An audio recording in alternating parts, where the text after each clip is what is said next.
आराम से उतरी हो। ए बाबूजी, हाँ कौन सा रास्ता से लेके चलो? तो नहीं पहाड़ पहाड़े जी, हम कैसे आई? तरवा गाड़िया वाला उतार दे रहा हो ना, तो उतर घुमा के ना ले रही तो अब आराम से आराम से कहत नहीं रहुआ, मन तो करत कि रहुआ के का कही जी। चप्पल लाठिया धराई दे। हाँ ले धर कोस की तरह मरा करे और घुलट जीबो लइका हमारे का बोले लगिया तो। ए बाबूजी कुछ नहीं होती, हम भी पानी में ना हिल सकी ना जल्दी कभी हमें हेला लगी पानी में तो कैसे जाबू ककरा हमार ए बाबूजी कुछ भी कली कपार पर बैठा ली। आओ क्या आराम आराम से गोड़ धके आओ। अरे बाबूजी आओ तनी रुकी। आओ का रहुआ गोजा पानी कैसे आ रे हेता तीन छवई ढेर टाइम ना लगी। रहुआ साथ हम कभी जिंदगी में नहीं आए, हम जान गए नहीं कि रहुआ नहर में दाखिला होता नहीं हमके। नहर में भाग जाता हूँ 2-4 दिन पकावे क्या करे गाड़ी जल्दी रे। काहे ना जाई जी, माई बाबू से मिले खातिर ना जाएगा। आई का हो गए माई बाबू से कार माई बाबू के याद आता है।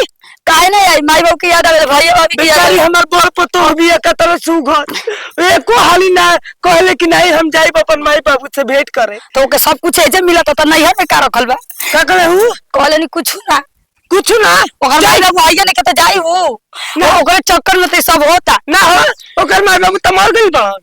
तारे माई बाबू तो जिंदा बा। ये बोल चलो ना मन तो पीछे से मार दी पीछे ले का तू बकबकात रहत रे। कुछ ना चल नहीं हर जाई यार दुए अब वो जो कार रखल भरे ओ जी। हां माई बाबू रखल बा में माई बाबू ई हम तो तर बाबू है नहीं ठीक बा, तो जन्म तो वही ना लोग ने देले बा में। अरे तो जाई जाला साल भर पर 2 साल पर तब ना मन मर जा धोला।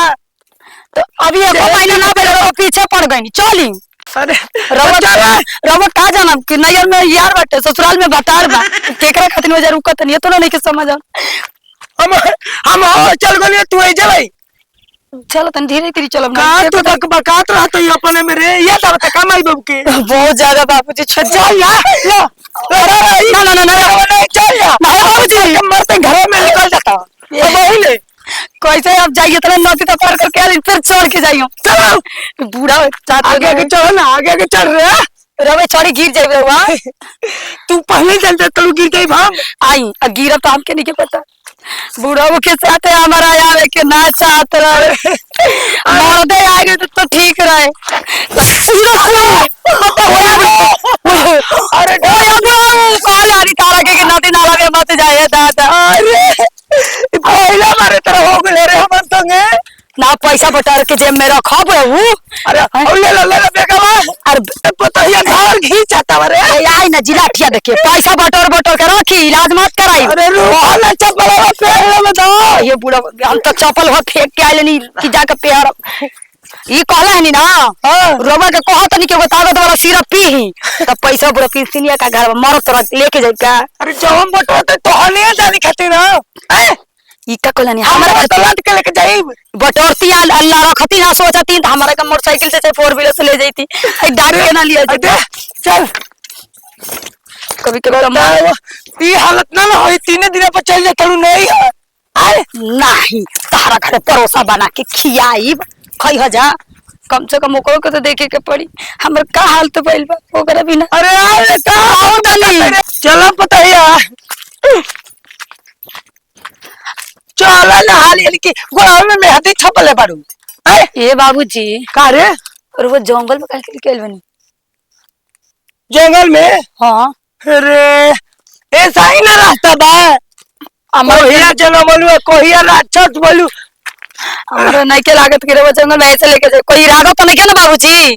ई क्या कहते रे आए पहले हमनी के बाप पता दरो पले हवन कोई के ऊपर गइल कैसे कैसे रबा घुमा के लिया होता कोने से देखत नहीं हम बैठ है जाता तेरे सुस्ता ले बैठ। हाँ कही